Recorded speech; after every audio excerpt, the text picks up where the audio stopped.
Hello and good evening, everyone. Welcome to my IVF&x and the European Fertility Society. We are back once again, and today we will talk about male factor infertility. And as you already saw, this topic also mentions that it's a very still neglected topic. So we are glad to be here with Dr. Elias Tsakos. You can see him right here. Hello, Dr. Tsakos. Lovely to have you back as always. And this is a topic we haven't discussed in a while, although we try every now and then to bring this to the stage so we can speak about it more. So thank you so much for joining. How are you feeling and are you ready to discuss it? I'm fabulous. I'm wonderful. We had a very wonderful day today. Some very good news from all over the world. And I actually Skyped for the first time with a couple from Japan. So I'm very excited. I've never met anyone from Japan, never mind a couple with fertility issues. So that was quite exciting. And also we delivered a healthy little girl for an amazing couple from abroad.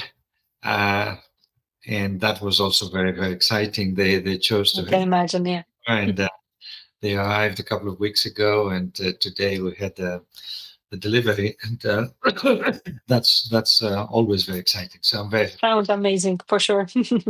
Sounds like a full day for sure. So thank you so much. And of course, as I mentioned, we will discuss male factor today. Dr. Elias Tsakos, the medical director at Embryoclinic in Greece. We will skip the presentation this time. Dr. Tsakos will talk about male factor infertility, but afterwards there will be time for your questions. So please put those in the chat right now, later on, and I'm sure we will have a great discussion today. So don't hesitate. It's all anonymous and it's also being recorded. So of course, remember that you will have a chance to watch this if needed later on. And I guess we can start off with your speech about the topic. Ready? Absolutely. Thank you very much. Thank you so much indeed. Okay, I have to accept that I was hoping to have on the panel one of my biologists who was actually trained in male infertility, and I thought I would give them the panel, but unfortunately, due to sudden illness, he wasn't able to be here. So this is the reason why I'm presenting today. I was hoping that I would have someone from the scientific field who would be very appropriate. So I believe that the gynecologist is the least appropriate person to deal with male infertility. And as a gynecologist, I take part of this responsibility of not giving male factor infertility the attention and the place it deserves in managing infertile or subfertile couples. So, that's quite a statement, but I believe this 100%. Because of the advance, because of the progress in gynecology, in fertility medicine, in female fertility medicine, and also because of all the technological advances in the labs, where our biologists, embryologists, sperm specialists, they can manipulate sperm, they can use it, they can achieve fertilization in the lab. We have neglected the importance of male factor infertility. So in our everyday practice, sadly, we bypass men very easily. Okay, sperm is a little bit low, morphology is a little bit abnormal, motility is reduced, so it's fine. We can bypass this by doing ICSI. And in some cases, we may be right, but in many cases, we're wrong. So, I really want to address this subject, and I believe no slides and no presentation would address it stronger than the words. I believe we have been failing men. And as a gynecologist, I take the responsibility first. Perhaps another explanation may be the fact that the andrologists are which is urologists specialized in sperm, are very few and far between. and therefore we don't have very good access to andrologists. And perhaps the urologists, the male pathology specialists, the urologists, are mostly dealing with urology problems, be it male or female urology problems. And subspecialties, urologists subspecialized in andrology, which is in male infertility, are very few and far between. And even if they do, they also deal with other areas of their specialty, and they become very scanty on the ground of male infertility. So, indeed, I believe that this is an area which has been underserviced, underprovided, and I need to apologize on behalf of the medical community for that. And on the other hand, embryologists, goes by definition that they deal with embryos, and very few biologists, biochemists, geneticians are dealing with male infertility. So I believe there's a gap there. So I'm under no circumstances am I trying to fill in that gap, but I really wanted to share what is the situation at present. And that's why I believe that for every 10 IVF clinics, there's perhaps less than one sperm clinic, be it a clinic solely specialized on sperm issues, on male infertility, in diagnosis, in more advanced diagnosis, and in management. I have to mention here that a spin-off of Embryoclinic is a sperm clinic that we set up a few months ago. And this is a clinic which is trying to fill that gap. So this is managed mainly by scientists, by biochemists, by biologists, geneticians, andrologists, endocrinologists, and of course part of that psychologists, and part of this team is also fertility specialists like myself, but only as part of this holistic group and not leading that group. So this is the situation at the moment with regards to male factor infertility. Before I go into specific details, I would like to mention also this. Most people, most lay people, but also most doctors, most scientists, and of course most patients, they think that a sperm test, a semen analysis, is only an indicator of male fertility, where in actual fact it is an indicator of male fertility, but it's also semen analysis is also a health mirror. Poor sperm quality often reflects systematic health issues, not just, it's not a sperm issue only. A sperm dysfunction is usually a reflection of a systemic health dysfunction, which includes metabolic, cardiovascular, hormonal, genetic imbalances. And again, here we've been failing our patients as well as gynecologists, because when we address in general an abnormal semen analysis, we only look at it from the viewpoint of fertility, failing to recognize and failing to inform our patients that this is also a reflection of the overall health. And we may or may not address this at all. And perhaps if it's a mild issue, we say, okay, that's not a big problem. Yeah, take some vitamins and some antioxidants. And yeah, perhaps depending on the sample on the day, we would consider performing ICSI or not. Where in actual fact, this is a symptom of poor general health. And by doing this, we're not informing our patients that they need to address some other parameters in the general health, apart from the fertility effect of a poor sperm. So not a very pleasant position to be in tonight, to share with you that this is obviously not right. And with your help and with the society's help and with the wonderful teams of andrologists, endocrinologists, people with sensitivity around male factor infertility, perhaps we can address this and we can campaign, if you like. There are some wonderful campaigns. There's some wonderful awareness initiatives regarding female health. It's never perfect, but it is something happening. But in my opinion, there isn't very much happening regarding awareness in male factors and in male infertility, and the value and importance of the sperm and semen analysis as an indicator of male health. So that's quite a long introduction. Anyway, now practical. As I said, I'm the least appropriate person amongst that team of specialists to address this subject tonight. I was hoping to be flanked by a couple better people than me, but from my point of view, I can start by saying some important figures.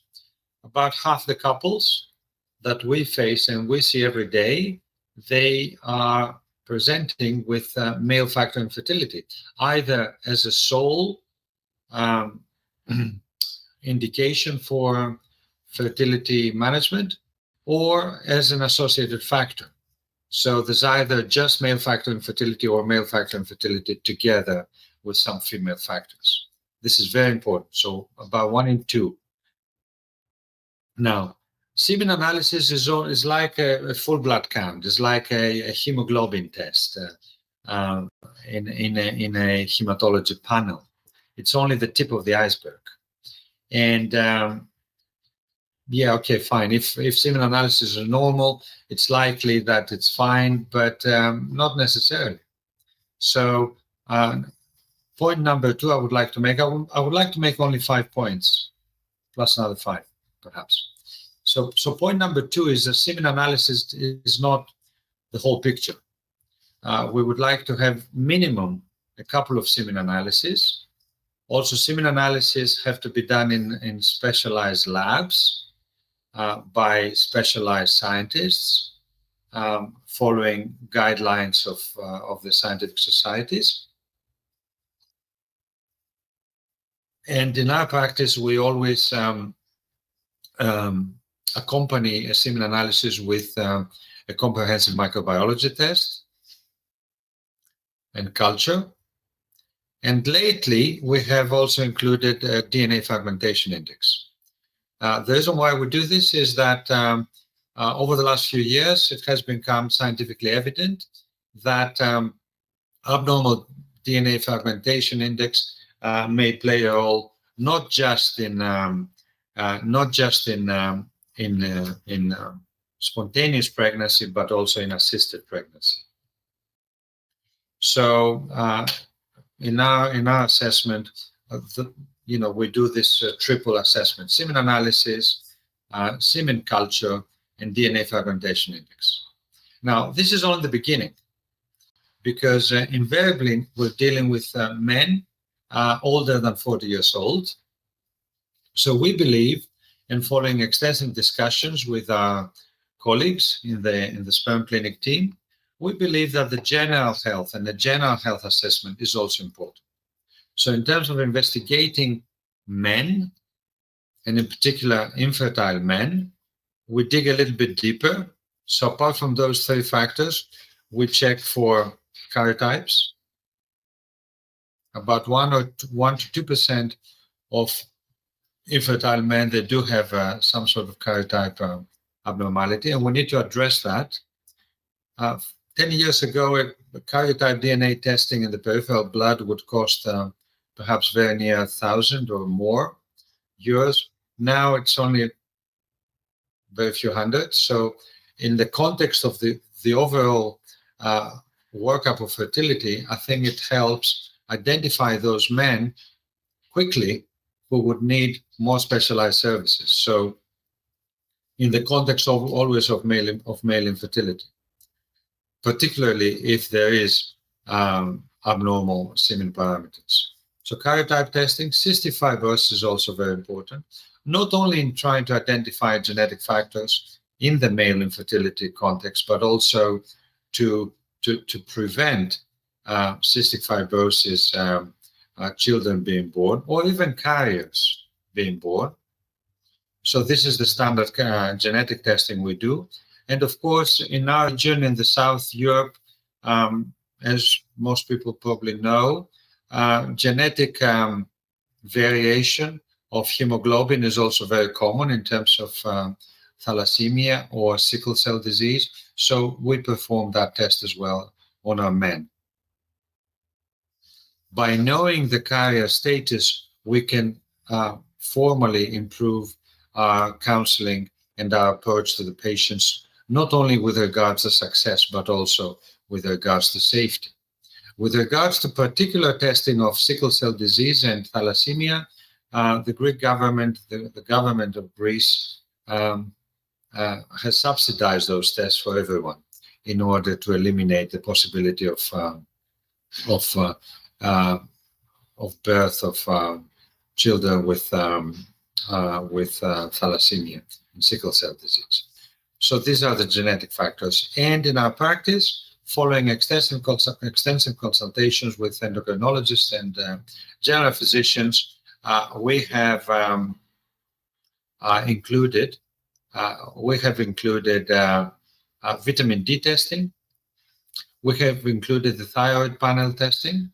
We have also included a very light hormonal testing, and in particular testosterone measurements, prolactin measurements, and screening for diabetes. So we have included either random sugar measurements or glycosylated hemoglobin. So by doing this, we have addressed not only the male fertility effect of sperm, but also the general well-being of our men. And of course, as part of the screening, we perform the viral screening with hepatitis, HIV, and VDRL testing. So this is our protocols. And of course, I'm open to discussions whether this is too little, too much, or just about right. But in my opinion, this is a comprehensive initial assessment, and we're done with that. Now, if there's any abnormal findings, then we dig deeper by doing more specialized tests, always in collaboration with our multidisciplinary team members. In the last few years, we have identified the importance of oxidative stress. Again, here we have been failing our patients because we have been perhaps bombarding them, and the pharma hasn't been very helpful here with antioxidant treatment without actually having measured the particular need for that or not. So oxidative stress then is the other level, one level up, Y microdeletions, another level up, and so forth. These tests, not only do they help us identify issues, not only do they give us the opportunity to optimize sperm quality prior to IVF, but it's also giving us the opportunity to counsel our patients and to discuss various options in managing sperm in the context of fertilization, whether it would be what type of IVF or ICSI we're going to perform, whether we're going to use any sperm sorting devices, what do we expect in terms of fertilization, what do we expect in terms of blastocyst formation, and so forth. So apart from practically improving sperm performance, if you like, we also have the opportunity to predict the value of perhaps culturing to day 5 embryos, or the value of doing some extra improvements in the lab techniques we use. Traditionally, the eggs have been blamed for poor embryo development and poor blastocyst formation. Or we have been avoiding this decision by not culturing the blastocyst stage, which I believe in male factor infertility is a very important step towards identifying truly good quality embryos. So sperm is pivotal. I mean, the role of sperm, the importance of sperm, sperm is 50% shareholder in the embryo creation. So we have been ignoring, we have been neglecting, we have been suppressing, we have been failing the 50% partner, I believe, in the creation of the embryo. Number 3, as I've already mentioned, is the multidisciplinary approach. We have to accept that we need more people. We have to accept that in a standard couples appointment, initial appointment, we can neither ignore sperm nor disregard it by just saying, oh, well, have a semen analysis, and if that's fine, we don't need to dig deeper, and let's go for IVF if it's borderline, and perhaps ICSI if it's low sperm quality. No, we need to involve our colleagues. It's really important. And as I said initially, no matter how difficult it is to identify those colleagues. I mean, at Embryo we don't have a resident andrologist, but we have associate andrologists who can, we have a collaboration with them. They offer an appointment within 7 days of referral. We have non-resident geneticians who pick up the phone when we ring them on the mobile with a patient in front of us to give us a snap opinion on how we would need to deal with specific questions and all that. And of course, we can offer, again, sessions within a week. So I think it's very important because many of the male fertility issues, they have implications in the quality of life of men and also in their longevity as well as their fertility. So it's really important to address that at an early stage. Now, lifestyle and modifiable factors, very important, very, very important. And again, we touch upon during the initial assessment, but this is something that deserves to be addressed on its own merit, on a different appointment with the appropriate people, trying to optimize as much as we can the sperm quality before IVF. Only yesterday, there was a wonderful paper published in a very high-level scientific journal indicating that male obesity, how common is male obesity in men over the age of 40? I believe in Europe, that's probably 1 in 3, perhaps 1 in 2 men, they qualify for male obesity with a BMI higher than 25, 27. This has an effect on fertilization, even on embryo quality and on success rate, on miscarriage rates every single time. So we cannot ignore the man. We cannot ignore what is around a semen analysis, which is a man, a human being. So anything we can do to modify those factors would be, of course, appropriate. And of course, there's a lot of advanced therapies in future directions. There's a lot of approaches. Andrologists are very up to date with the latest evidence about managing poor quality sperm, depending on the specific characteristics about managing, for example, high oxidative stress. How do we deal with this? How do we improve it? How do we recheck it, and so forth? Finally, sperm has been traditionally selected in the lab by traditional microscopy, and now we have more advanced technology. Of course, AI is also entering the sperm world, if you like, and is helping us collect the best possible sperm.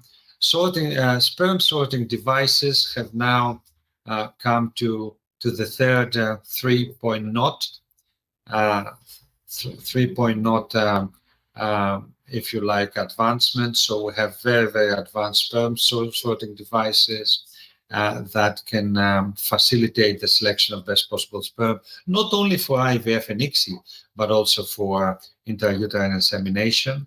And the notion that the biologist, the biochemist was dealing with sperm was probably the most junior person in the lab is not the case anymore. So we have very experienced sperm scientists who are assisting us with improving semen analysis and semen performance before IVF.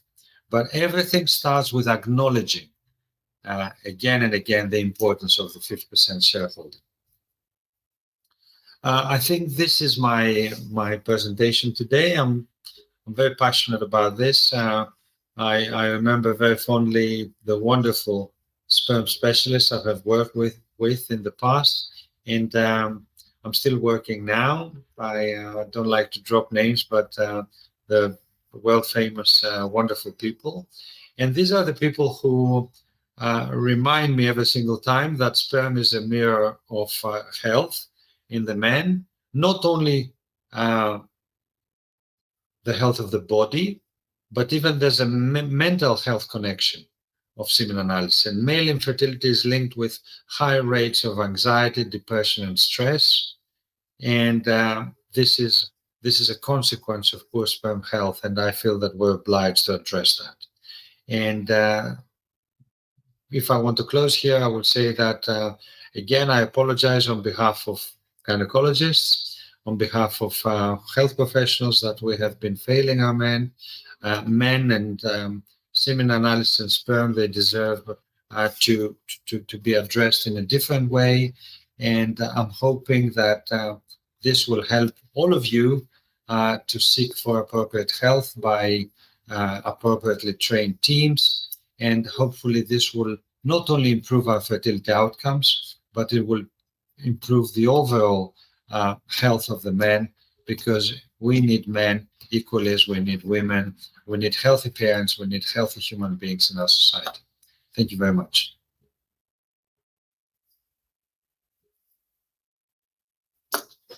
I think myth number one is that age is irrelevant to men, and men can have children until the age of 80 plus. And they quote examples like, from Hollywood and all that. I think that's myth number one.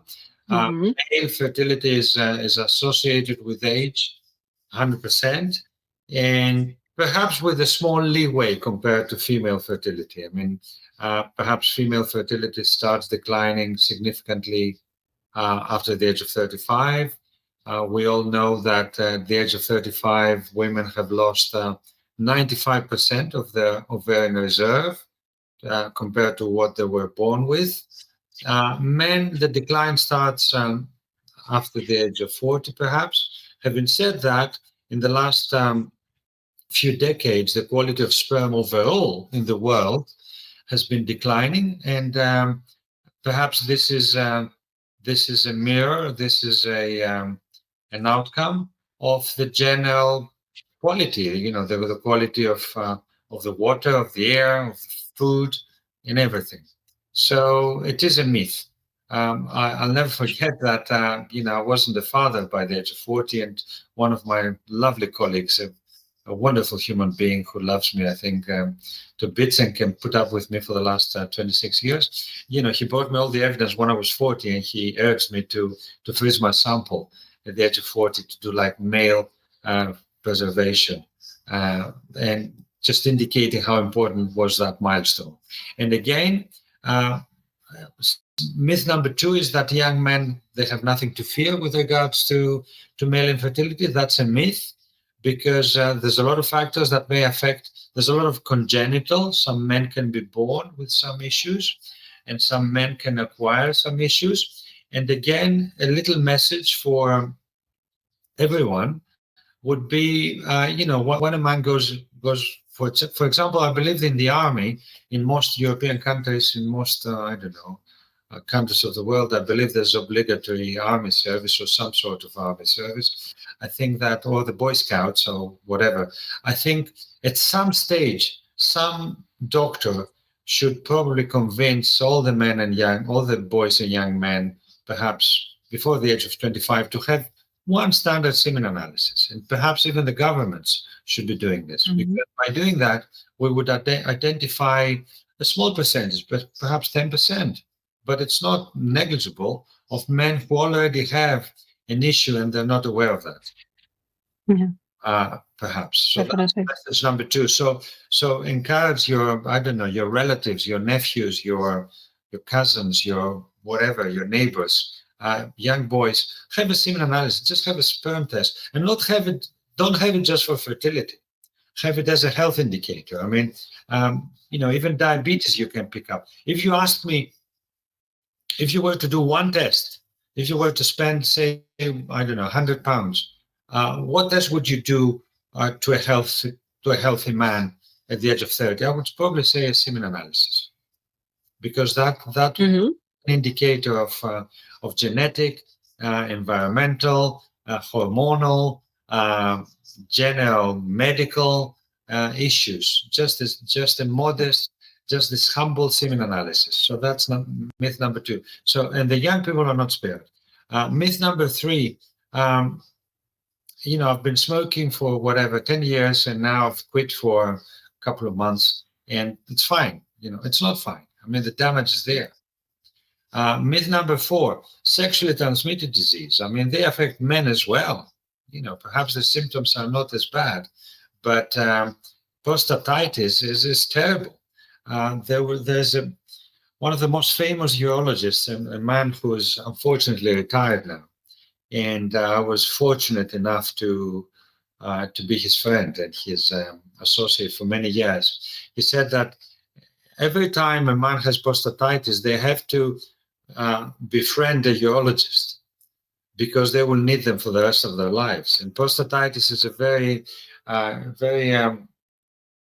devious situation, because it fluctuates. You can have a normal semen analysis today, and it can be terrible next month, and so forth. So men are in danger.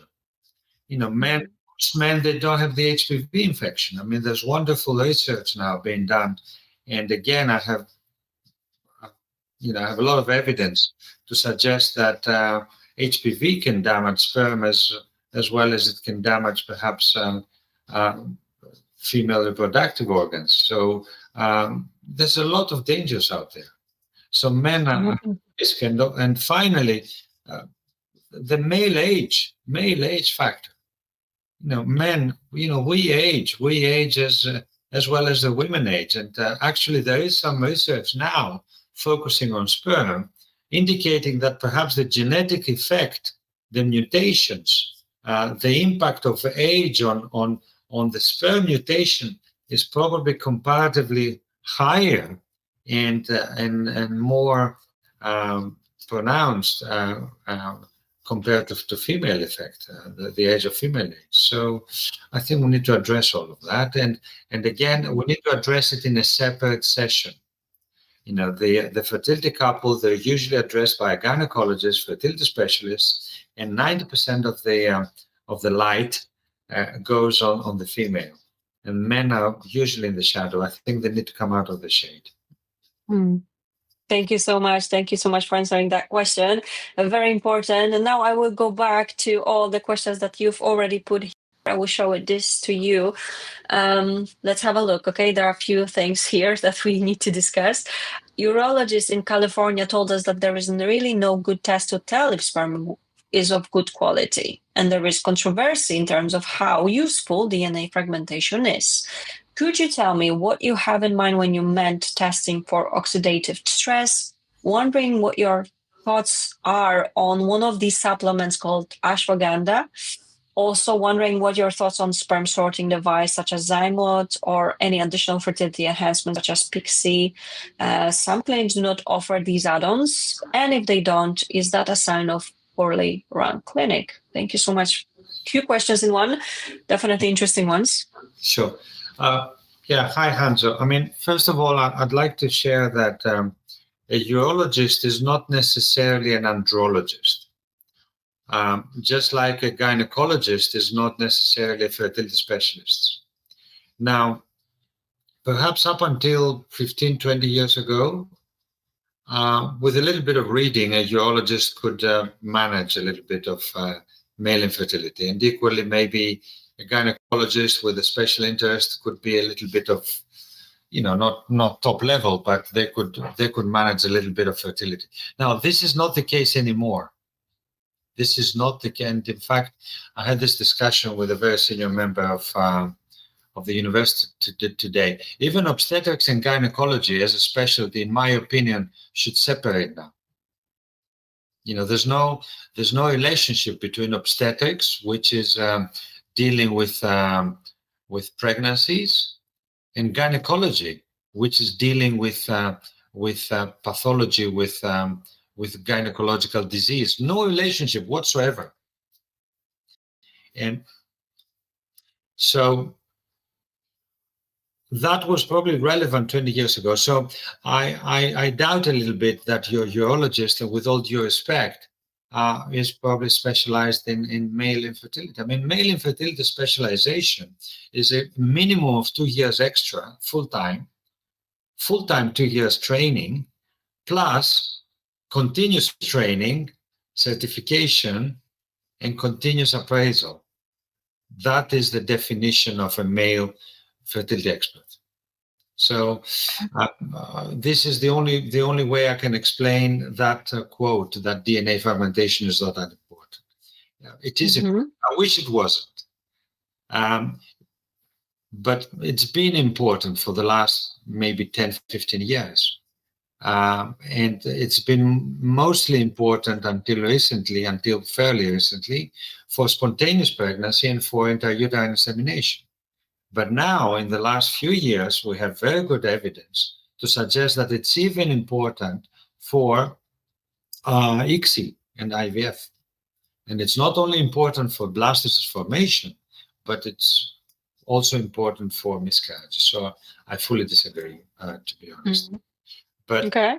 Be aware, as there is an employee deficit, when I walk down the streets in Europe or in Greece, in London, all the shops, they have little sign, employees required and so forth. My hospital is looking for pediatricians. We don't have pediatricians for some strange reason. In Greece, where we've always had more doctors than we needed.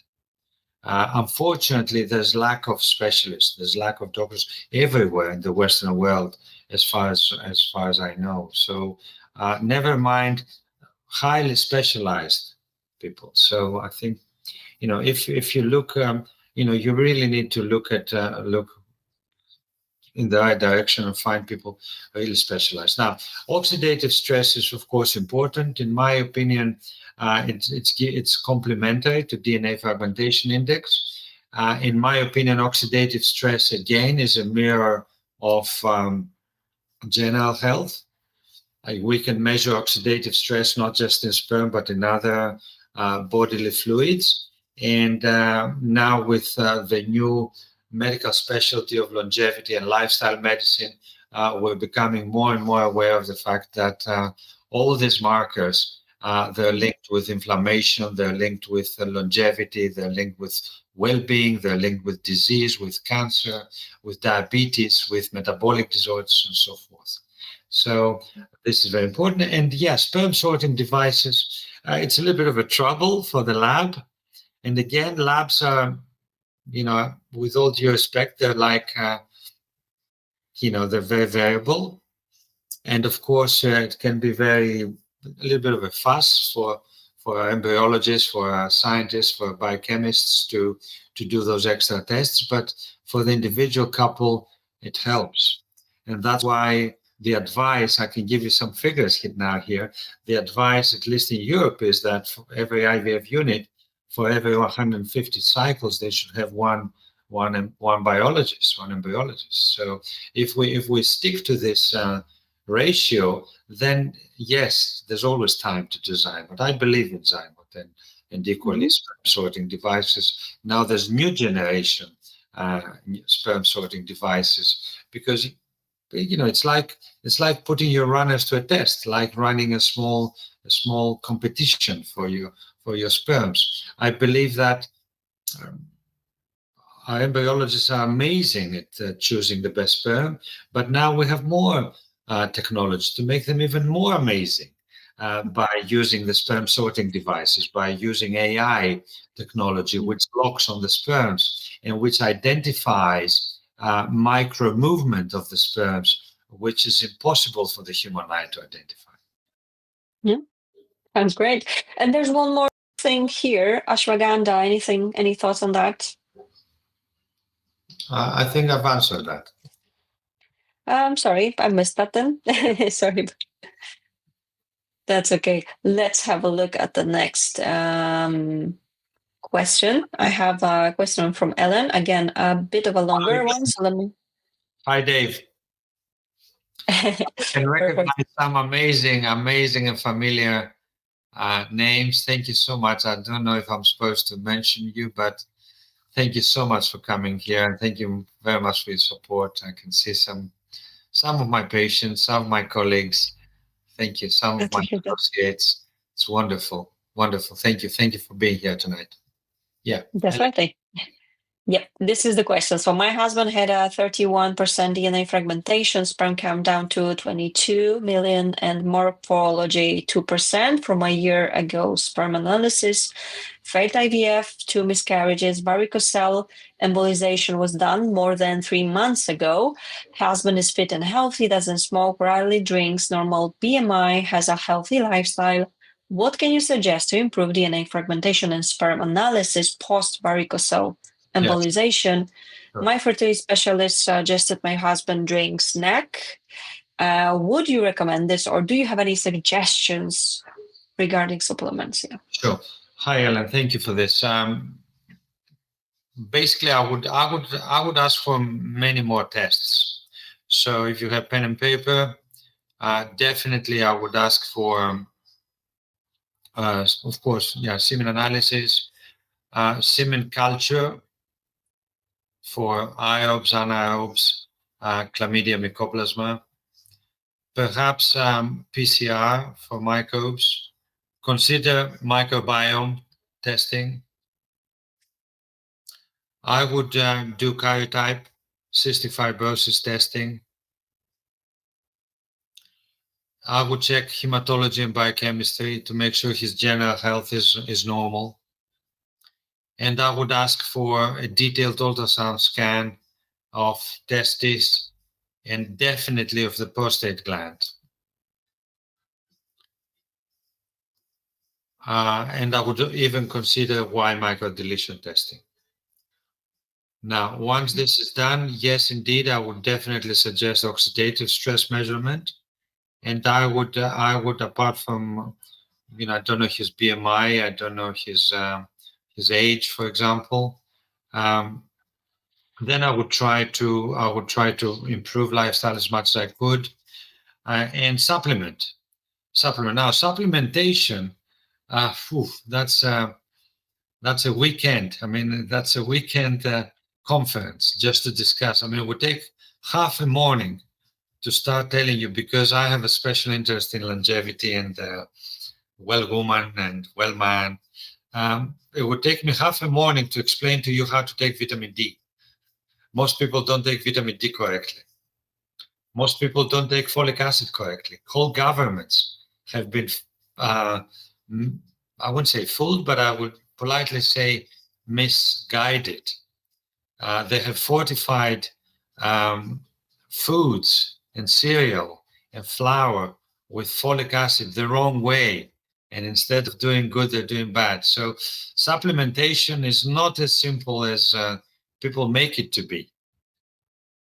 There's a lot of work needing there, I have to accept.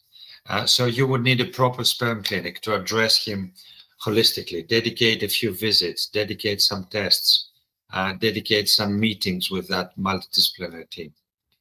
Okay. And then take it from there. And again, make provisions about the sample, what kind of sample, before or after, what type of abstinence, frozen, fresh, Would you risk a first sample? Would you have frozen samples? And so forth. So there's a lot of work needing there. But I'm sure you're in the right track. So I'm sure you will get there in the end. But it's not as simple as that.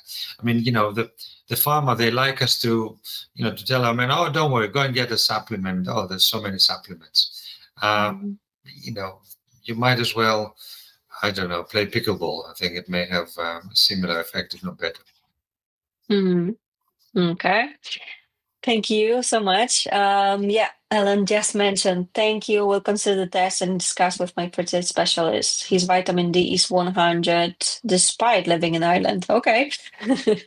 Yeah, thank you for that. And hope that was helpful. I do believe so. Thank you a lot. And let's have a look. More questions are here. And again, sorry, I missed this somehow, but... A disclaimer, I'm a gynecologist. Yes, I'm not an andrologist. I'm just I'm not by any means male infertility specialist. I can give some general advice, but perhaps I'm not the absolute expert in that. I can give you my point of view, which is the specialist's point of view. Yeah. Definitely. That's understandable. And you can see that what kind of test you would suggest. Yeah. So I think I guess general. Yeah. Just different levels. Start with the analysis culture and DFI together with genetic tests and some hormonal tests and vitamin testing. And then if you want to go a little bit further, then we have oxidative stress testing, Y microdeletions, and then, of course, ultrasound scan. Do not forget this. Another very important point I would like to make, if I may, is that in a very small percentage, but important percentage of patients with really abnormal sperm, there is some malignancy hidden somewhere. So please don't forget that. So abnormal semen analysis may be an indicator of cancer. Okay, I don't want to scare anyone, but please keep that in mind. So semen is not assessing male infertility is not just assessing semen. It's like me sending my blood away and nobody examining me as a body. So do not skip the clinical examination by a urologist and the ultrasound scan of testis and prostate gland in case of male infertility. Okay, thank you so much. Very important note here. So thanks a lot. Have you come across a case where progressive motility is 0? Tried many supplements, tests, but no improvement whatsoever. He never smoked, drank in his life. He has situs inversus. Do you think this may be the reason? Well, yes, of course, I have come across many times that. As I said, I'm not a specialist to indicate if it may be associated or not. As a suggestion, I would always like to consider sometimes taking sperm from the source might be the solution. So having an FNA or having an FNA or even a TESE might provide a better quality sperm. And please remember that sperm is not just a carrier of DNA. There's many more functions of the sperm. There's many more characteristics of the sperm than just carrying the DNA. Now, as you probably know, situs inversus incidence is about 1 in 10,000. So equally, there may be some other associated factors.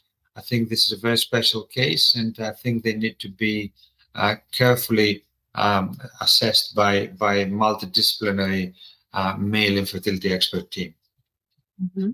Okay, thank you once again. Lots of details, of course, and we could discuss this for a longer period of time for sure. Let me show you the next question. Again, a few details. Husband is 36, normal BMI, fit, healthy, moderate drinker, repeat sperm test show very low count. You can see the details and elevated DNA fragmentation. Ultrasound expert made fertility exam ruled out varicocele. Any suggestions for how to increase count and reduce DNA fragmentation? 46%. Currently on multiple supplements from nutritionists, but not sure they are helping. Sure. Okay. Right. This is a little bit tricky. I mean, I presume you've excluded all the genetic factors and hormonal factors and biochemical factors.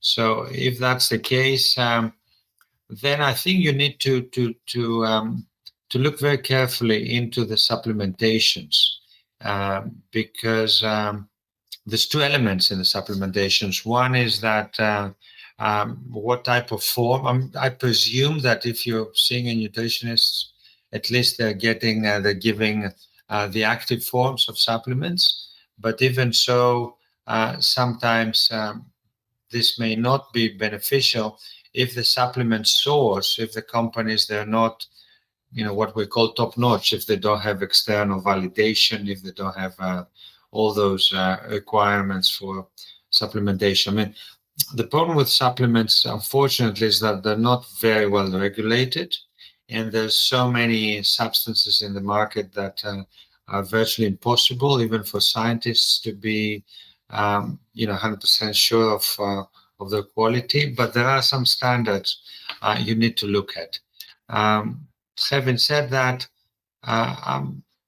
consider FNA biopsy or a TESE. That might help a little bit. And again, Zymet and ICSI, of course.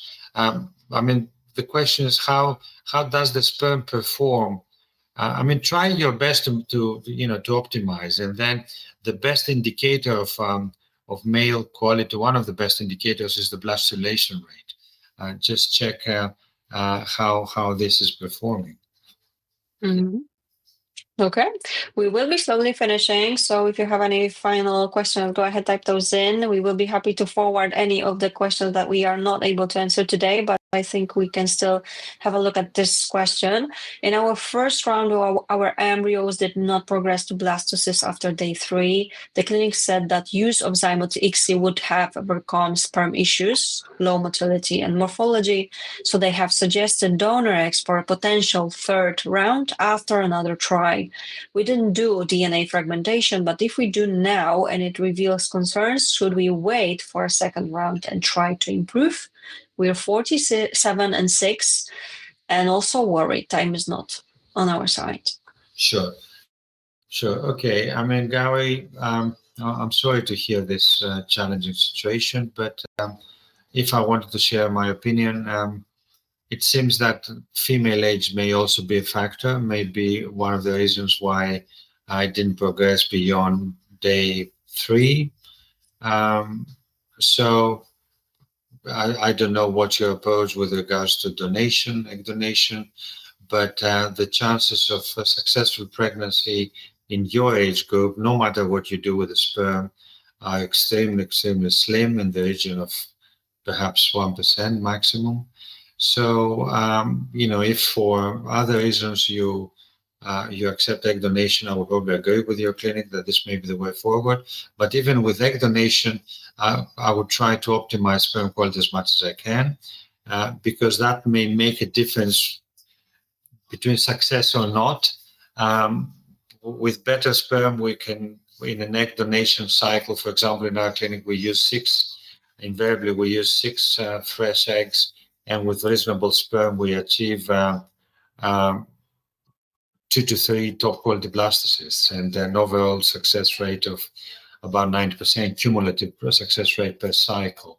Optimizing semen quality may make the difference between 1 top quality blastocyst and 2 or 3, which is huge in terms of cumulative success rates. So that's my opinion. Okay, thank you so much. Again, I do believe it was useful. One more question here, I think, and we will be finishing. Is it important for someone with grade 1 varicocele to have embolization to improve sperm morphology? Sure. In my opinion, as I said, I'm not a specialist.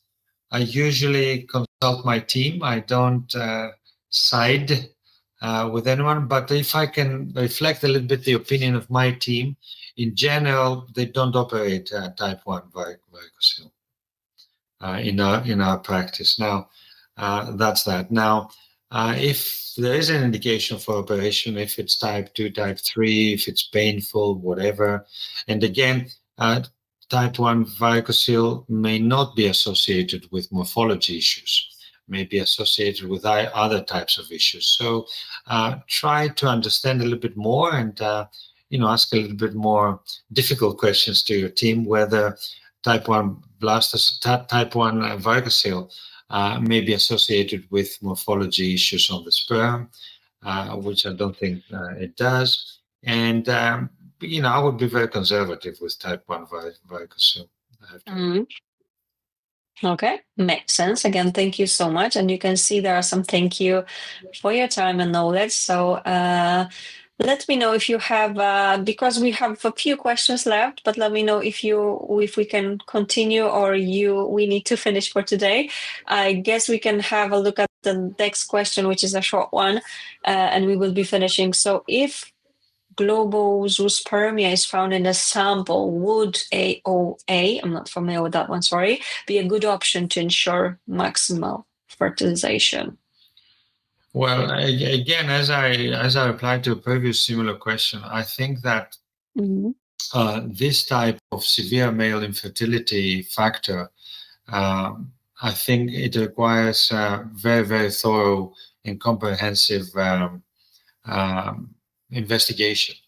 And if we do this, more often than not, we identify some factors. So, in my opinion, before we embark on any treatment options, I would definitely do more investigations. That makes sense. And of course, as I mentioned, there are a few questions left, but of course, I think that we will be finishing for today, and I will be happy to forward those to Dr. Tsakos and his team at Embryoclinic, and I'm sure he will be able to also share this with his teammates, and I'm sure they will be able to help you even more. So thank you so much. I do believe it was very useful. I'm really, really happy that we were able to discuss this topic. As we can see, it's really needed.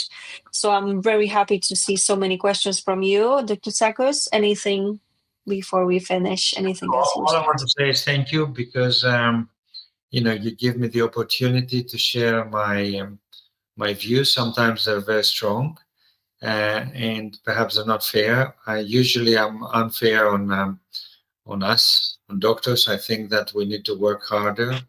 I really feel that we need to give you as much as you give us. You give us your trust, you give us your hope, and we need to be there for you.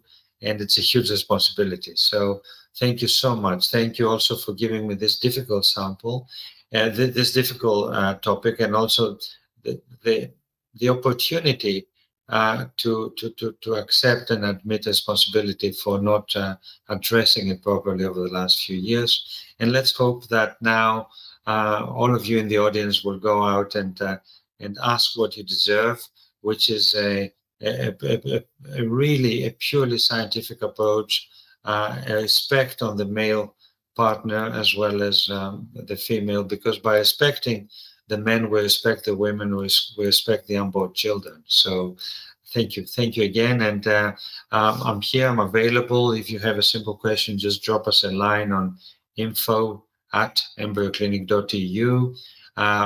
We can also provide a limited number of comprehensive consultations. I mean, recently we had very good feedback from an amazing couple from the Middle East who we never met in person, but we met through some consultations, who had very good outcomes. So please don't hesitate to question, don't hesitate to be curious.